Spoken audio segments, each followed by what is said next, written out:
Today we're installing the rods under the pistons. I already popped the clip into this one to make it easier, so when you push the pin in, it'll stop against that one. I will try to film the insertion of this, but it's going to be quite difficult to film because it's so small.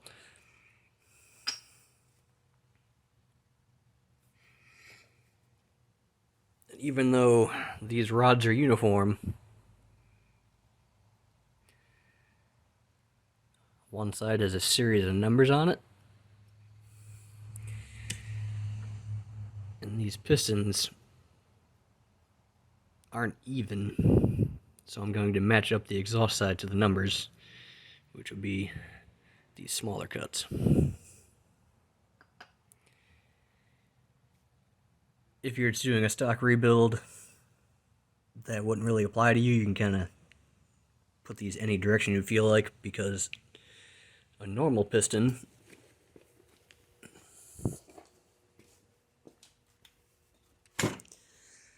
looks like this, uniform on all sides, so it doesn't matter which way you put it on.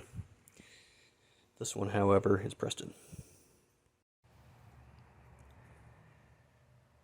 This is the little C-clip that holds everything together. If, however, you have a press-in type and you don't have a press at home, you'd have to go to a machine shop or find somebody with a press and have them pressed off and pressed on. So it kind of depends on your setup. Most of the good high-end stuff has the clips, and everything kind of free floats. So we're going to take our pin. If you're planning on putting this together soon and running it, you can use regular oil. This one, however, might be sitting for a while, so I'm going to give it a nice coating of assembly lube. That way the oil won't work its way out, and this thing may potentially rust if I let it sit for some time.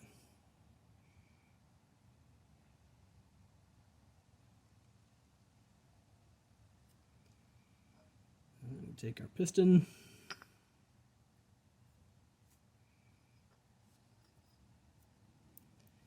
I got these ones labeled and exhaust, which the exhaust isn't really there anymore, but this is the side without the pin already in it.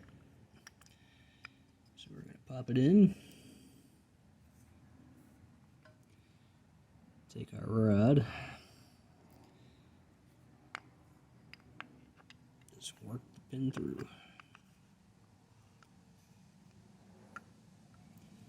until it stops against that one. Now the easy but also partially frustrating part is pushing this pin in, because it's under quite a bit of tension.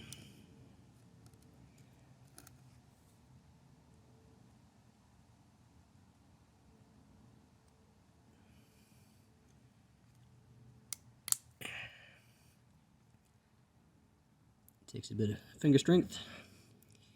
If you need help, good old pointy screwdriver can help it go into place, but you'll know when it's in because it'll click.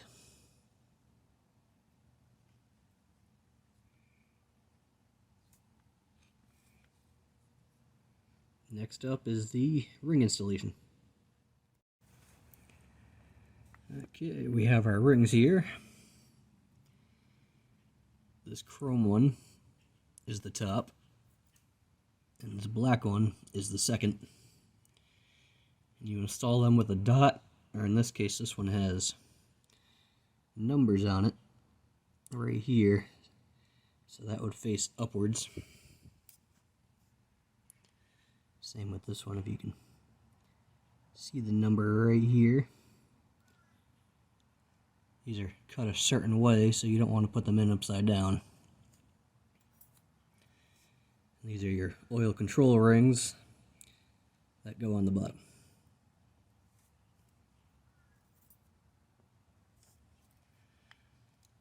So we'll start by putting the wavy oil ring in first, which goes into the bottom groove. And these basically make a sandwich.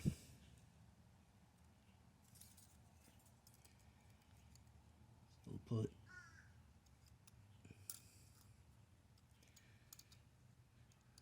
one in from the bottom.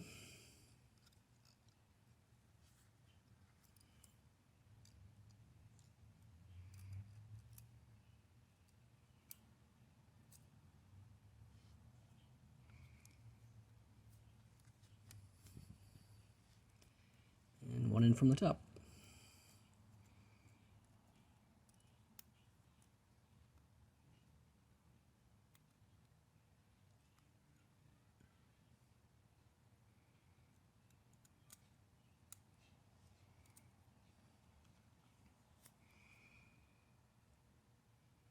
Now you can see there's one on the top, one on the bottom, wavy one in the middle.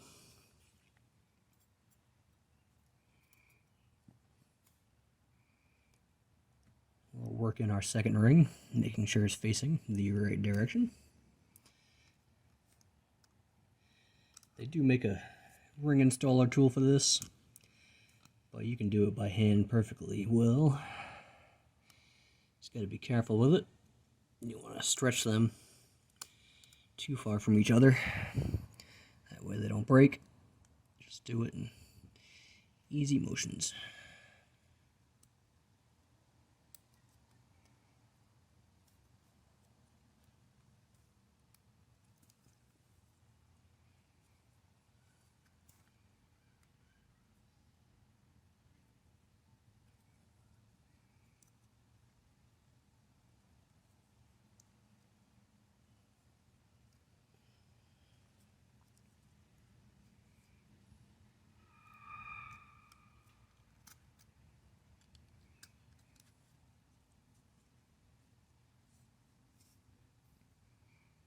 And then our top ring.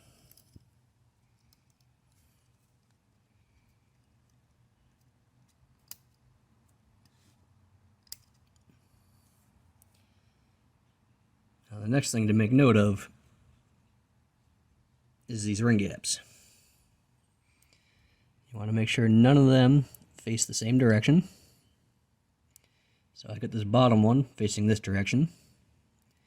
And we're going to put this top sandwich layer to face this direction.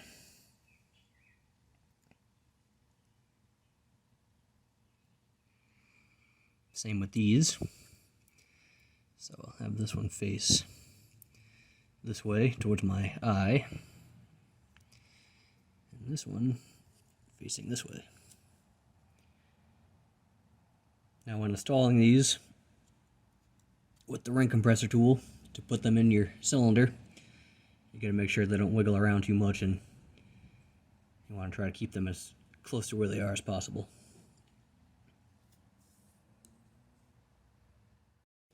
This is plastigauge. What you do is cut off a little section. You don't need a very large piece. You can get this at a local auto parts store or online, Amazon, eBay, wherever. Relatively cheap, probably around $5 or $6. And this is one section. So you can check quite a bit with one sheet of this.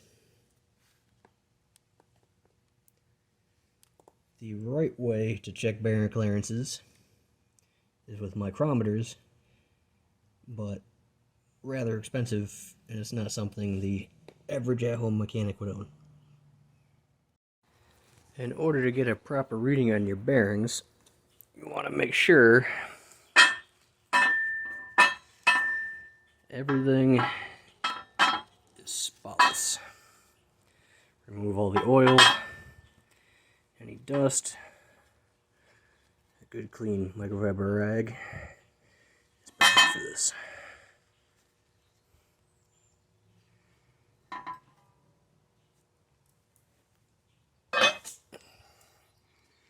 Same on the insides.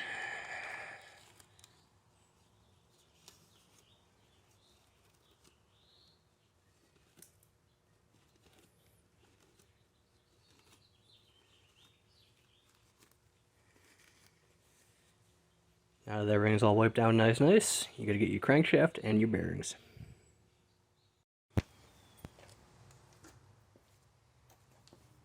Alright. Now that everything's all clean and spotless, gonna set your bearings in place.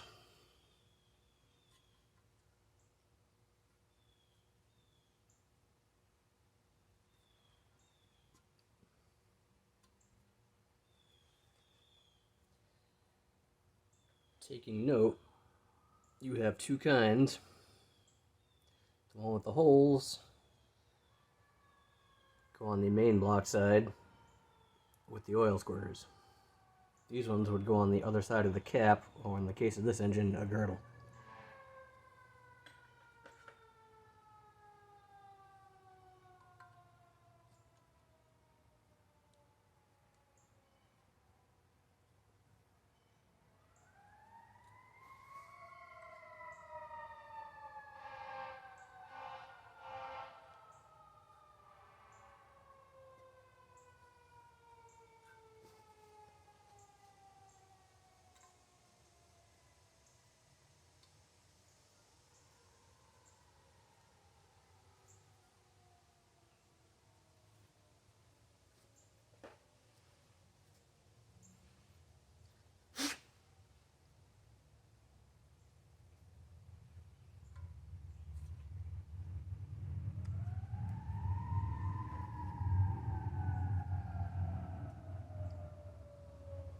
Make sure they're all properly seated.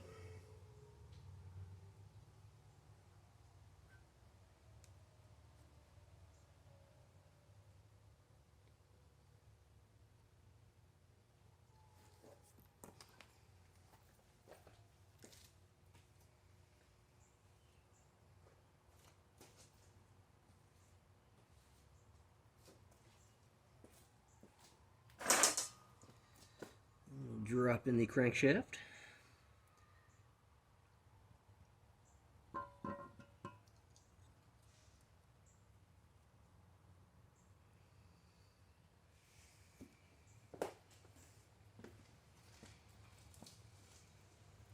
And take the plastigauge.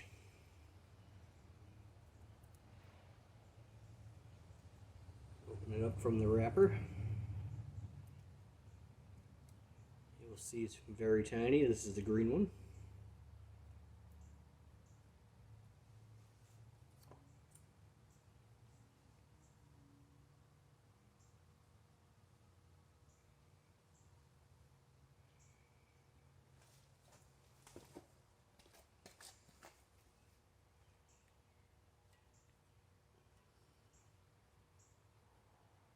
I'll check this one from the outside edge.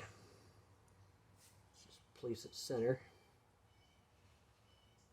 on the journal.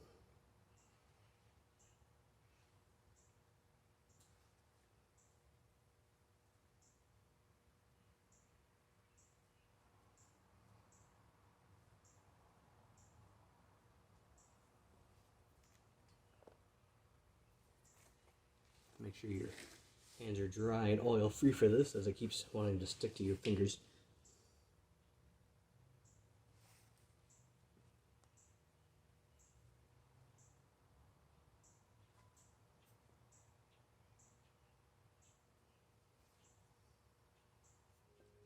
Now the bearings are installed on the girdle. We will install this.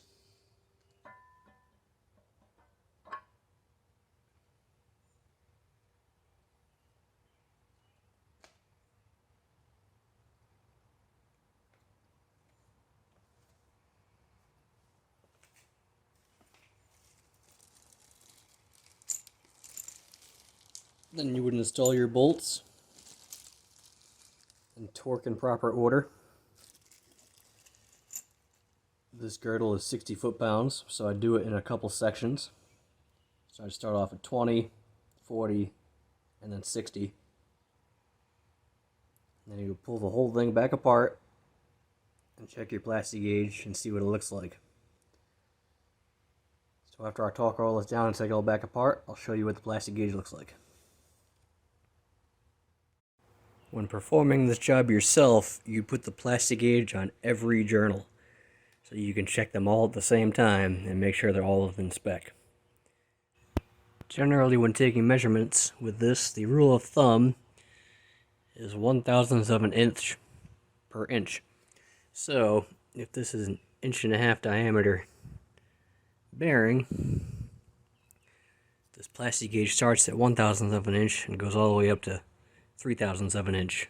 So, hypothetically, say you had a 3-inch crankshaft, this should roughly read around 3/1000ths.